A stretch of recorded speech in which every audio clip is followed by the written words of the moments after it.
It's time to start the process of getting the back off this four-wheel drive fire truck and turning it into the most epic expedition camper. Hey folks, my name's Nigel and this is Offgrid Van Life, and this is one of the projects that I am super excited about at the moment. If you've been following the channel for the last month or so, you'll know that I very recently purchased this truck. It is a Mercedes 6-liter, 6-cylinder turbo diesel truck. It's a 10-ton truck, and it has been in the Cornwall Fire Service in the south of England for the last nearly 30 years. It's a 1994 model, so it's verging on being a classic, but it's in really good condition, and I'm super excited. We're just about in the process of taking the back end off it, going to strip it right down to the chassis, going to build a custom subframe, going to build a custom camper box over the top of that, and it's going to be a pretty epic expedition vehicle for exploring and traveling and everything else, all the stuff that we love and the stuff that we love to share with you guys here on the channel. So I'm really glad that you're here. Let's get stuck into getting the back end off this truck and see where it takes us and what we get up to. So let's go. So the first task was to start undoing things and removing bits and pieces, all the firefighting paraphernalia that was on this thing. So at the back, underneath the water pump, there was just a bit of tread plate that was slung across there, and various things that needed removing. Needed to remove the hoses from there, so I undid all of those so we could lift them out. They're actually pretty heavy. I was surprised at how heavy they are. So I undid all of those. Then we needed to cut a load of wiring and remove air lines and all sorts of bits and pieces that were being used by the firemen when they used the back end of this fire truck. So lots of bits and pieces, all the while measuring and trying to plan and start to think about the box that I'm going to put on here. All right, so we're calling it a day. Unfortunately, not as quick as we'd hoped, but essentially what we realized here is that it's not actually going to be possible to lift this up high enough to just drive the truck forward. So as you can see here, that's not going to clear the spring assembly and everything, because essentially the base plate there has to get to sort of this height to clear the wheel, and so that's not going to happen. So yeah, we were going for that option just because it was going to be hopefully a little bit less work than the alternative. The alternative is essentially on the roof, pretty much all the way along on the roof, there's cross members that hold these two together, and so what we found, and what I imagine, is when they assemble these, they probably put one side at a time. So they probably put this side on and then secure it with the cross members and then attach the other side as well. So we're going to have to take it apart in the same sort of way, just because it's just not going to clear these holes to be able to just drive the vehicle forward like we had hoped. So yeah. All right, folks, we're back at it for another day of stripping down the fire truck. So previously I mentioned that we were just struggling with these points here. I'll find one quickly to show you. So essentially stuff like this here, where they built the box around the spring assembly, and so it's just going to be very difficult to just lift the box up over that to then drive the truck out from underneath it, and it's particularly on the front ones where it's a real problem. So what I'm trying to do at the moment is I'm just trying to decide, am I going to cut around these spring assemblies to be able to still stick to the original plan of lifting the box up, or am I going to remove all of the stuff in the middle here? So all of this stuff in the middle is actually separate to the two sides. So we could actually just take all of the screws and bolts and things off from the middle here and separate the two sides and then take them off individually. And so a couple of thoughts that I have on this.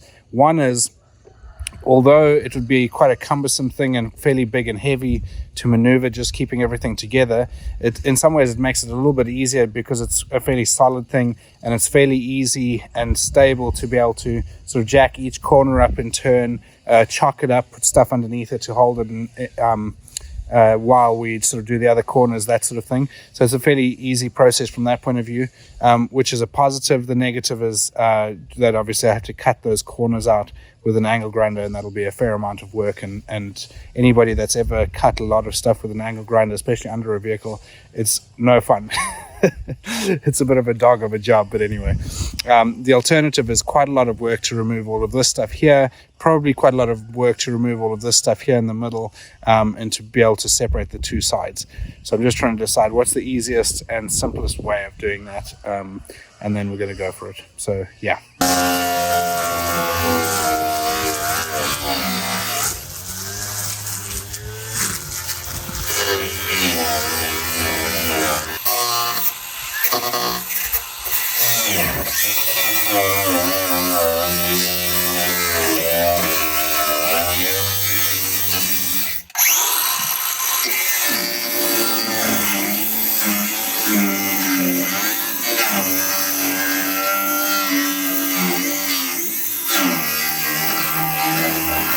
Okay, quick update. I decided to cut out these corners here in these lockers to allow space for the box to go past the spring assemblies there. So I've done that on both sides. I'll take you around to the other side now. Same on this side here.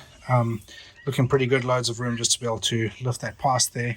And on the back lockers, this one is getting pretty close to the spring here. So I might just cut a bit of that bodywork away there. We might find that as we lift it, it may just push past the spring there fine. So yeah, we'll give it a shot and just see how that works. So the basic approach was to do it in stages. We tried with the tractor to just lift the back end up, but it was too heavy.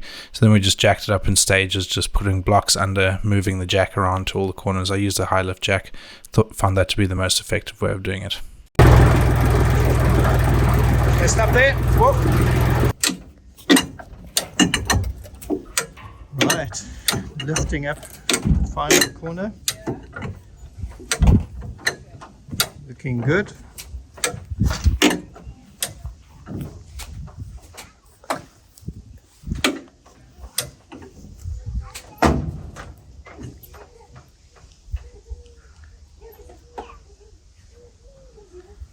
It's looking good so far. The drum fit underneath, one more.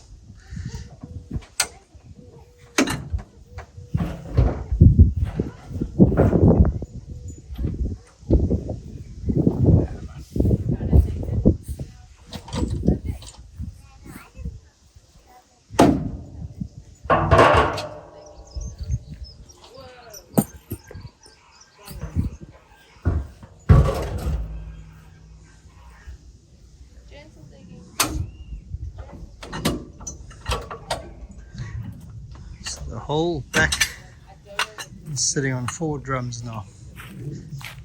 Do you think the back here is alright, or should we level it? Push the drum under a bit more. I think it'd be good to make it more stable. You can see here. I'd like to get this more stable as well.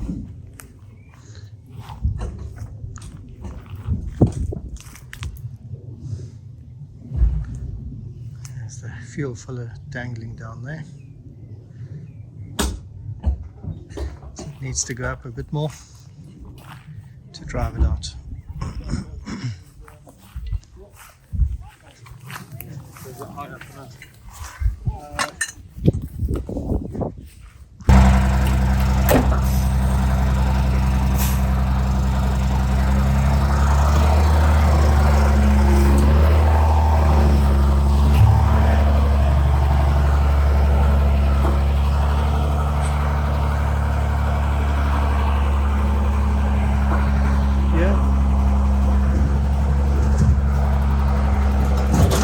Whoa! Whoa! Hold on. So that same bracket before.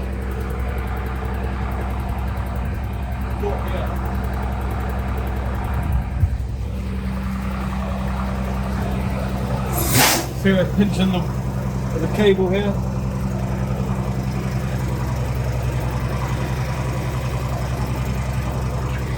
It looks like it was going to clear it, but literally just pinched. Just on that spring in the I thought we were going close.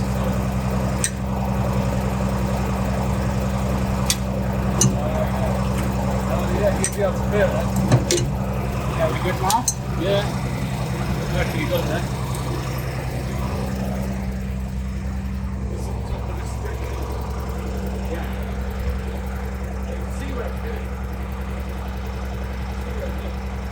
It's also the tank. The tank is... What's that? Is the tank catching on the edge there on the top? On that... Yeah, it looks Little pretty close. we need to get up and have a look there. We'll scoot the barrels in.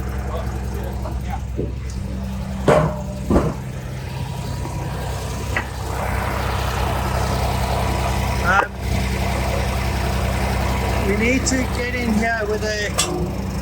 I know, but the tank is... It's passing, most of it is passing, so I think it's...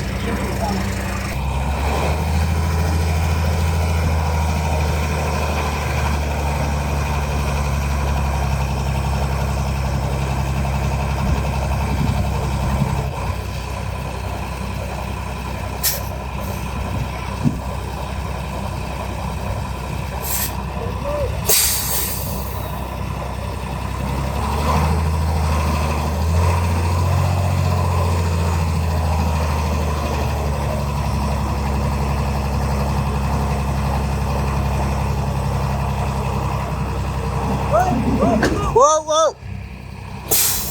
Okay, go! Right! Go! Keep on going! It's good, go! You're right, yes, it's fine now, go!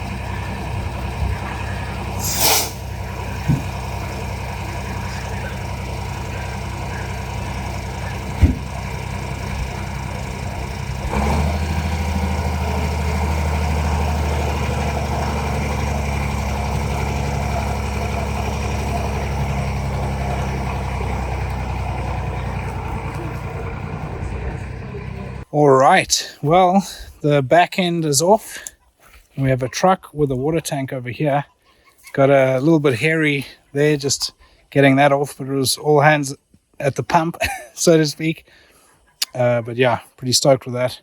Still a lot of work to do. I mean, now we can see what's on here and where we can actually start with changing things and getting stuff off there and that. So yeah, it's looking good.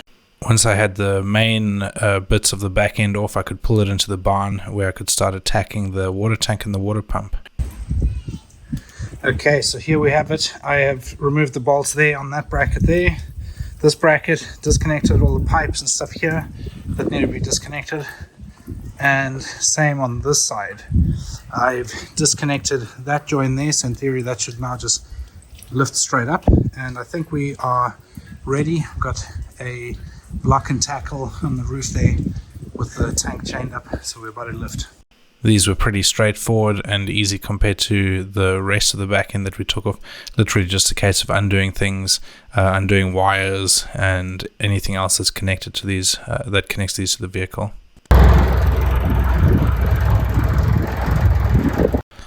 The water pump was pretty straightforward as well. It was just literally had 4 bolts holding it down, fairly significant, substantial bolts at that.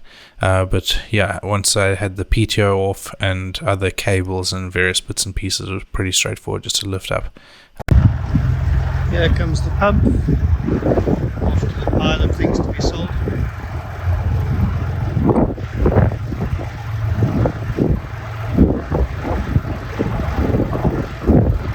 So here's where we've got to, folks. We have disconnected the drive shaft for the PTO, and I've also just taken the bolt off, the nut off the cable for the throttle for the water pump, just because it would still affect the throttle, so I don't want that happening just by accident. But yeah, we're looking pretty good. We've got the water tank off and the water pump off, and we're down to just the subframe and then the chassis. Obviously got a bunch to do in terms of the wiring and figuring all of that out, but we've made good progress. We're obviously now going to need to overhaul the chassis, clean up any corrosion or rust or anything like that, respray it, retreat it, all that sort of stuff. Probably going to move the fuel tank elsewhere, and yeah, we're going to figure that out. But overall, pretty pleased with the progress and with how it's looking. And then finally removing the subframe. This was little bit tricky. The bolts were fairly worn and fairly rusty. Just seized, really, not really corroded, you know, when they just get rusty and seized. So it took a bit of work to get to them. They're also in awkward places, so they're in these tiny little brackets that they'd built. It was very difficult. Some of them you could barely even get a sort of ring and flat spanner onto, let alone a rattle gun or socket or anything like that. So it's a bit of a hit and miss. One of them I had to cut with an angle grinder. But yeah, we got there in the end. Alright, we've got the subframe off there. A little bit hectic getting past these air tanks with all the airlines wrapped around them there. Subframe is on the tractor and it's ready to back out of here, so let's go. Try and go back.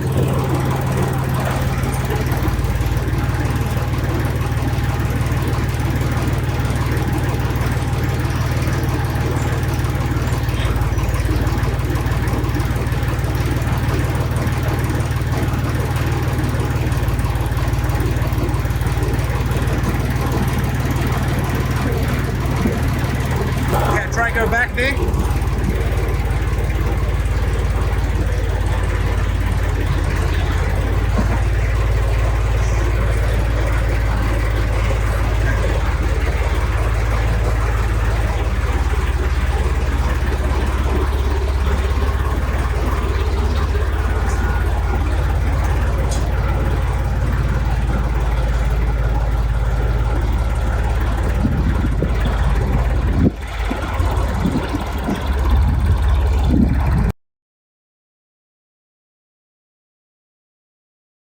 All right, quick run through on where we're at. So throttle cable for the PTO is off, PTO is disconnected, subframe is off. As you can see, I've just slung all of the cables and airlines and everything just with some planks straight onto the chassis.